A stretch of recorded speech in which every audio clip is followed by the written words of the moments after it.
Xeyir olsun, dəyərli izləyicilər. Hal-hazırda Azərbaycan nəşriyyatındayıq. Bugün jurnalistlər etiraz aksiyası keçirildi ki, Azərbaycan nəşriyyatı təmirə bağlanır. Onlar buradan təmirdən sonra yenidən geri qayıtmaları ilə bağlı təminat istəyirdilər. Biz də onunla bağlı Azərbaycan nəşriyyatına gəlmişik və gələrkən də dedik ki, Azərbaycan Mədəniyyət Mərkəzinin prezidenti hörmətli Rasim Məmmədovun ofisinə bir baş çəkək, Rasim müəllimin də fikirlərini alaq, görək Rasim müəllim bugünkü gün hansı mövzuda danışıb, bizə bir açıqlama verəcək, münasibət bildirəcək.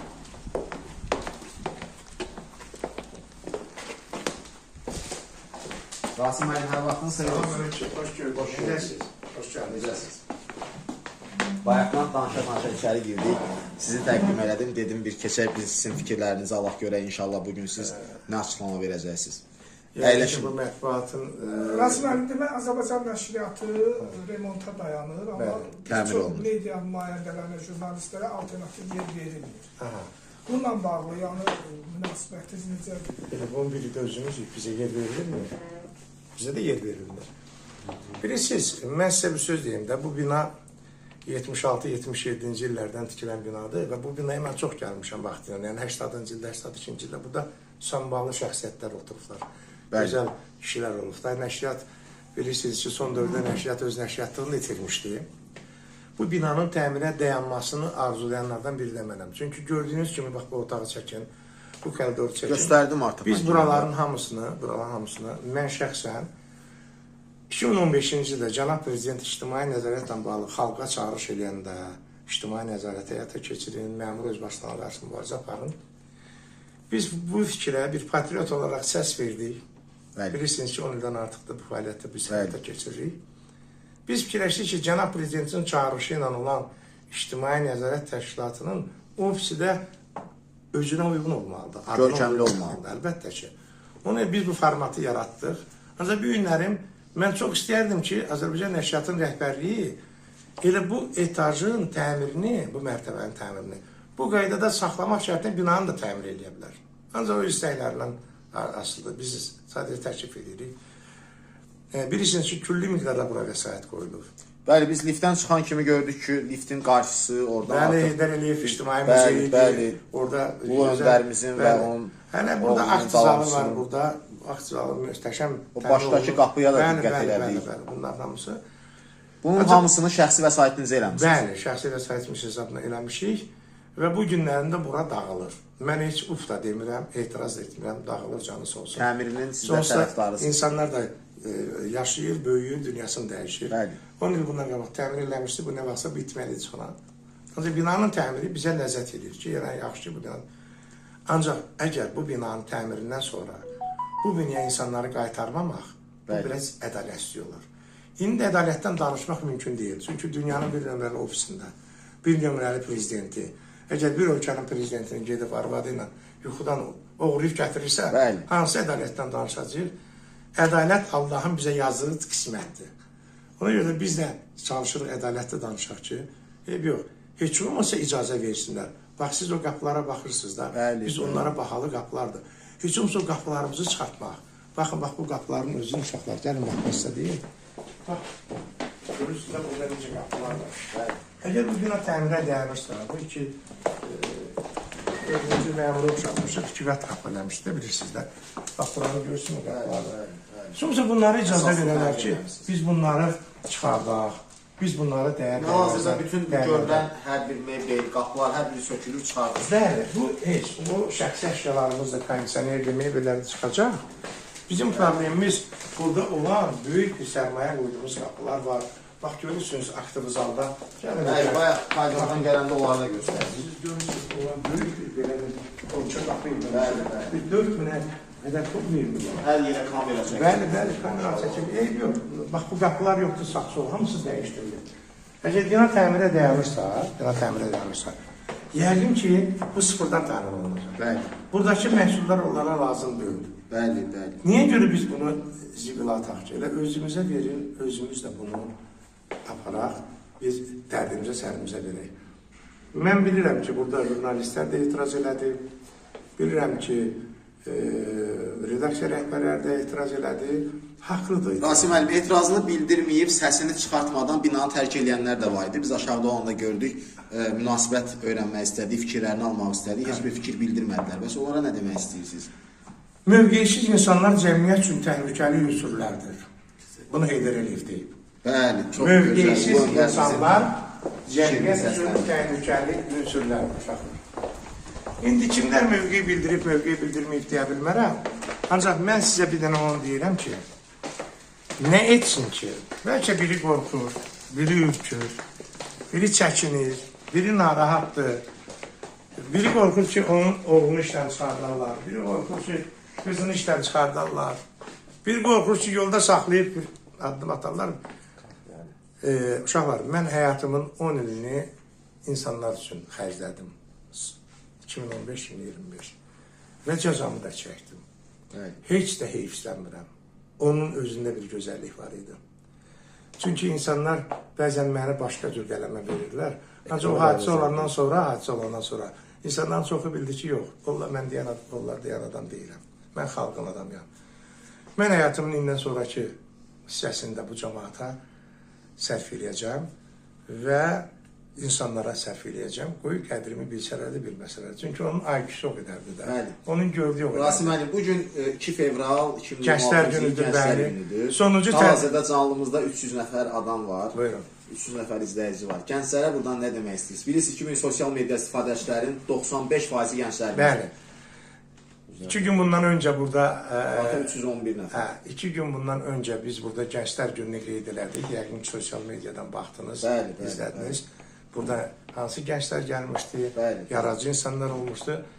Son dəfə, bu da elə bizim yaddaşımızda qalacaq ki, Dünya Azərbaycanları Mədəniyyət Mərkəzi sonuncu gənclər tədbirini, gənclər gününə bağlı tədbiri buradan keçirdik və bu gün də sonuncu müsahibəmi gənclər günündə verirəm. Gənclər bizim gələcəyimizdir. Azərbaycan dövlətinin yükü gənclərin çiynində irəliyə gedəcək. Çünki insanlar estafeti verməlidir gənclərə. Gənclik bizim gələcəyimizdir, bizim şərəfimizdir, bizim simamızdır. Ona görə də mən gənclərə arzu edirəm ki, onlar düzgün istiqamət götürsünlər. Haqla nahaqqın arasında 4 parmaq fərq var. Gözlə qulaq arasında.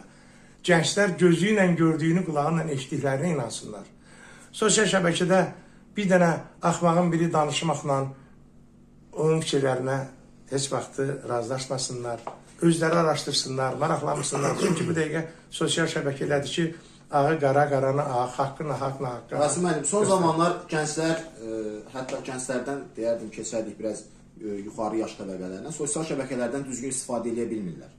Və düzgün istifadə etmədikləri üçün əxlaqsızlığın təbliğatını aparanlar var, sosial şəbəkələrdə kriminal ünsürlərin təbliğatını aparanlar var. İnsanlar səhv yola aparırlar. Falçılıq eləyənlər var.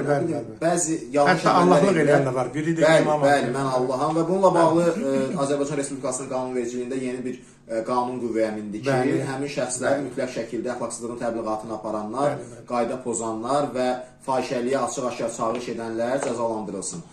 Bununla bağlı fikriniz nədir? Necə olsun ki, bu TikTok platformasından əsasən bunu yaxşıya da istifadə edə bilərik, pisə də istifadə edə bilərik. Niyə əsas üstünlük tərəf bu pisə istifadə edənləri göstərir? Səbəb nədir?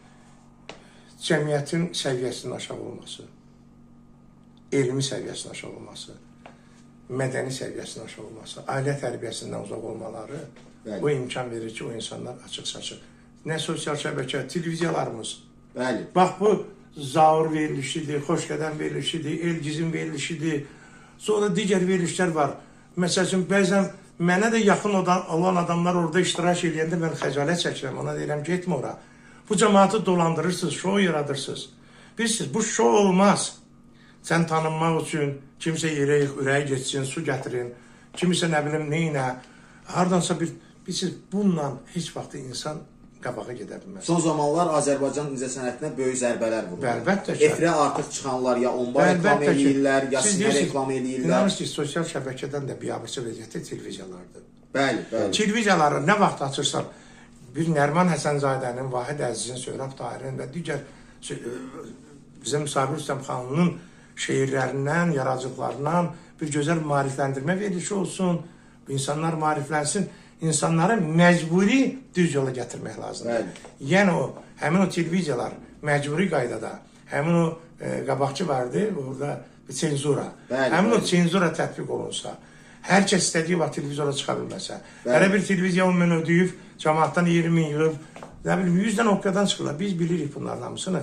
Ona görə də mən çox bunun əleyhinəyəm və o çıxan qanunu da dəstəkləyirəm. Ancaq bilirsiniz, qanun hamı üçün olanda gözəl olur. Bəli. Əgər mənim üçün qanun belədirsə, digər üçün qanun başqa cürdürsə, onda o qanun tapdalanır. Rasim müəllim, təəssüflər olsun ki, bu son çıxan qanunları hər kəs, bütün xəbər, media, mətbuat orqanları ictimailəşdirdi. Hər kəs 7-dən 77-yə, necə ki, sosial mediada oturanlar bu qanunlardan məlumatlı oldu. Amma əksər müğənnilərimiz, ad çəkmək istəmirəm, həm səhnədə, televiziyada, həm sosial şəbəkələrdə onlar reklamı etdilər, sinələrini göstərdilər, biabırçı hərəkətlər etdilər və hətta birinin oğlu çıxdı, bir əskərlikdən təzə gəlmişdi, açıqlama da verdi ki, mənim anama belə deyəni belə eləyərəm. Siz onu deməyin. Hətta bir nəfər çıxdı, mən yenə də ona yaddaş verirəm. Yadınızdamı? Bir nəfər çıxdı, dedi ki, mən axırıncı hər kəs yazır Kəmalə Günəşli. Sizin sözünüzə qüvvət yazın. Yadınızda da bir nəfər qadın çıxdı, TikTok platformasına dedi ki, mən oğlumla yaşayıram. Bəli. Siz inanırsınız ki, nəticə nə oldu? O qadını oğlu ilə yaşadığı üçün, az yaşını pis yola çəkdiyi üçün onu həbs elədilər mi? O uşağı dövlət götürüb himayəsinə saxladı mı? Birisi necədir? Yetimə can deyən çox olar, çörək verən az olar. Bu günlərim insanlar özlərinin hamısı istəyirlər belə düzgün göstərsinlər. Ancaq xeyri yoxdur. Olduğun kimi görün, göründüyün kimi də olmalı. Bir sual da vermək istəyirəm. Rasim müəllim, çox gözəl danışdınız. Bu, bir neçə müddət bundan öncə tiktokerlər bilirsiniz ki, saxlanıldı. Əməliyyat tədbiri keçirildi. Onları hamısını tədbir keçirdib, məhkəmənin qərarı ilə həbs etdilər. Həbsdən çıxdılar həmin tiktokerlər, yenidən eyni əməllərini sosial şəbəkələrdə, o nə bilim, Vine deyirlər, çəkib. Valla bilmirəm onları, ancaq siz... Yenidən eyni şəkildə davam etdirlər. Deməli, onların arxasında kimsə var. Onların arxasında kimsə var, onların himayədarları var, onları bu işə sövq eləyən var.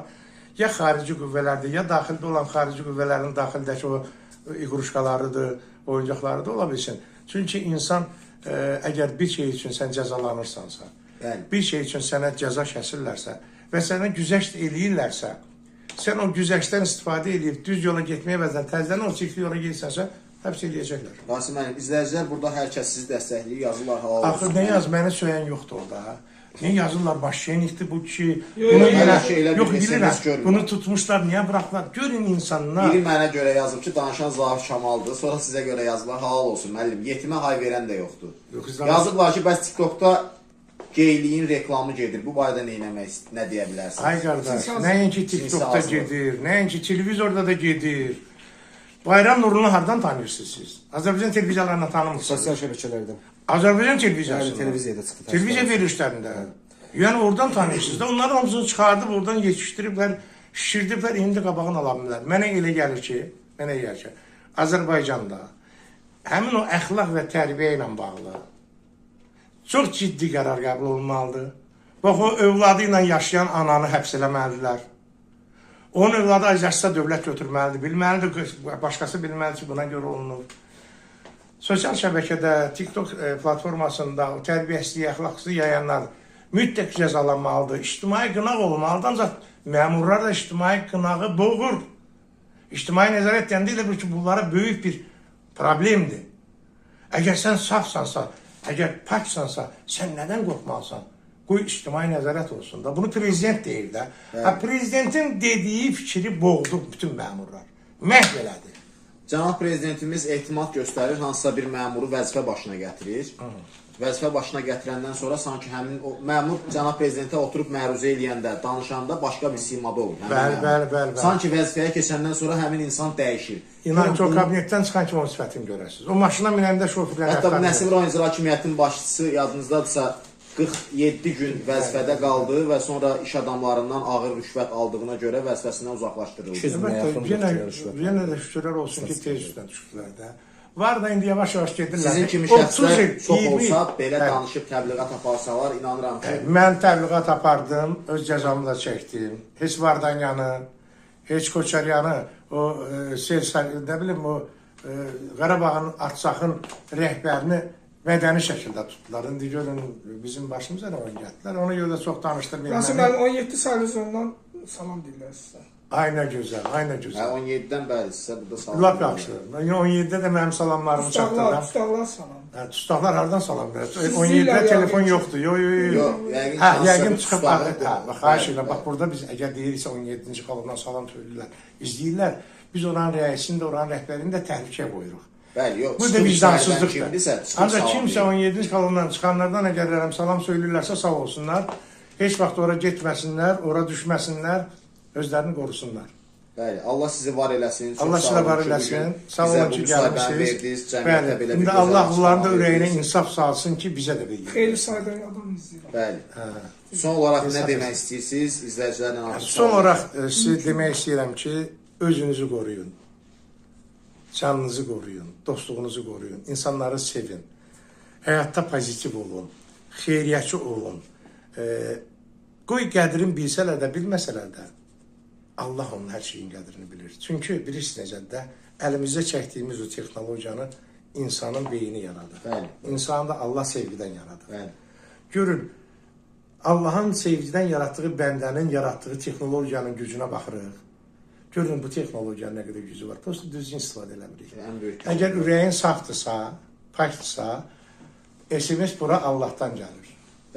Yox, əgər ürəyin başdan ayağa zibilxanadırsa, ifunətdirsə, şeytandan gəlir. Ona görə də mən hər kəsə gözəllik, xoş günlər, gözəl həyat arzulayıram, sağlam can hazırlayıram. Çox sağ olun, Rasim. Təşəkkür edirəm. Sağ olun.